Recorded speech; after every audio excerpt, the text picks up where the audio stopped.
മോനെ ഇങ്ങനെ 3 നേരം തിന്നിട്ട് ഇങ്ങനെ കിടന്നുറങ്ങലല്ലാതെ ഈ ഖുർആൻ ഇടയ്ക്ക് ഓതി പഠിക്കാൻ വേണ്ടി തയ്യാറാവും. ഇങ്ങനെ ഇമാതിരി ഈ പൊരിച്ച കോഴിയും ചപ്പാത്തിയും മറ്റേ ആ തവാഫ് ചെയ്യണ കോഴി അങ്ങനെ കറങ്ങുന്ന കോഴിയുണ്ടല്ലോ, ആ തവാഫ് ചെയ്യണ കോഴിയും തിന്നിട്ട് ശരി ഇങ്ങനെ നോക്ക്.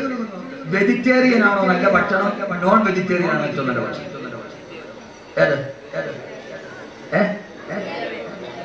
കാലാവസ്ഥ ഒന്നുമില്ല, എന്റെ ചോദ്യം ഒറ്റ ചോദ്യം. ഉസ്താദ്മാരെ ചോദിക്കരുത്. വെജിറ്റേറിയൻ ആണോ നല്ല ഭക്ഷണം, നോൺ വെജ് ആണോ നല്ല ഭക്ഷണം? പറ. കുറെ ഭാഗം നമ്മൾ പറഞ്ഞത് ഇങ്ങനെ ഒരു വാതിരിക്കട്ടെ. വെജിറ്റേറിയൻ കാരണം എന്താ? ഡോക്ടർമാർ പറയും കോഴി തിന്നരുത്, അറ്റാക്ക് ഉണ്ടാവും. ഇറച്ചി കൂടുതൽ തിന്നരുത്, കൊളസ്ട്രോളുമായിട്ട് പോയാൽ പറയും ഇറച്ചി തിന്നല് ഇച്ചിരി കുറയ്ക്കണം എന്ന് പറയും. പക്ഷേ നോൺ വെജ് ആണ് ഏറ്റവും നല്ല ഭക്ഷണം. ഏറ്റവും നല്ല ഭക്ഷണം എന്നാര് പറഞ്ഞു? ഖുർആൻ. എന്നാര് പറഞ്ഞു? വിശുദ്ധ ഖുർആൻ. അല്ലാഹുവിന്റെ ഖുർആനിൽ അല്ലാഹു പറഞ്ഞു, മൂസാ നബി ബനൂ ഇസ്രായേലുമായി കടന്നു പോകുമ്പോ അവര് പറഞ്ഞു, മൂസാ ഞങ്ങൾക്ക് ഭക്ഷണം നൽകണമെന്ന് പറഞ്ഞപ്പോ കാടപ്പച്ചിയുടെ ഇറച്ചിയും കട്ടിത്തേനും അല്ലാഹു നൽകി. അത് തിന്നപ്പോഴാണ് ബനൂ ഇസ്രായേൽ പറഞ്ഞത്, അല്ലാഹു മൂസാ നബിയെ ഞങ്ങൾക്ക് ഇത് വേണ്ട,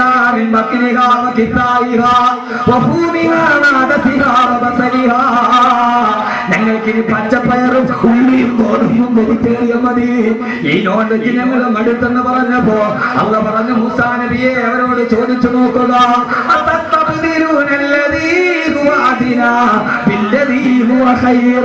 ഏറ്റവും നല്ല ഭക്ഷണം നിങ്ങൾ ഏറ്റവും താഴ്ന്ന ഭക്ഷണം നിങ്ങൾ ചോദിക്കുകയാണോ?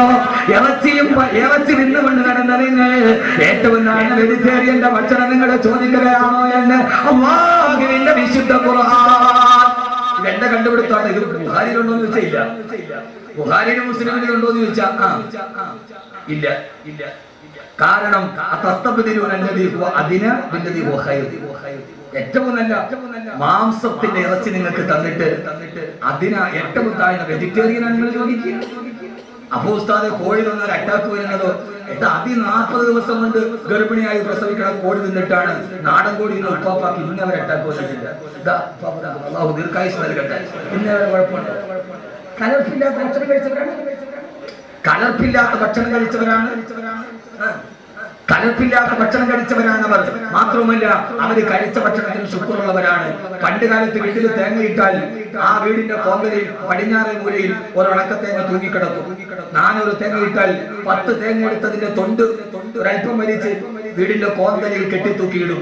കബീലവര് 12 ആ തേങ്ങയിൽ നിന്ന് 10 തേങ്ങ എടുത്ത് അരച്ച് പായസം വെച്ച് വാപ്പയും കുടുംബാംഗങ്ങളും മൗലൂദ് കൊടുത്തു.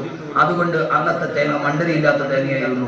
ഇന്ന് നമ്മൾ ആ തേങ്ങ തിന്നിട്ട് പോകാൻ പാടില്ല എന്ന് പറഞ്ഞു.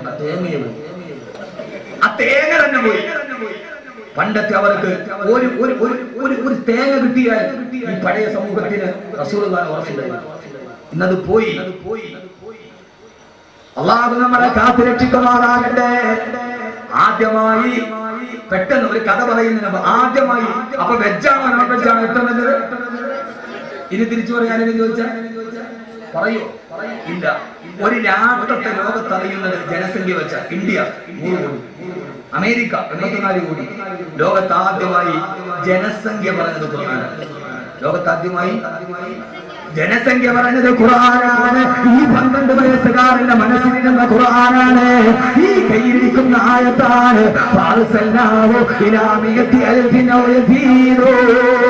യൂനുസിനെ ഞാൻ അയച്ചത് 1,00,000 ജനസംഖ്യയുള്ള രാഷ്ട്രത്തിലേക്കാണ്. അല്ലാഹുവിന്റെ വിശുദ്ധ ഖുർആൻ. ഫാറസല്ലാഹു ഇലാ മിഅത്തി അൽഫിൻ ഔ യസീദൂൻ.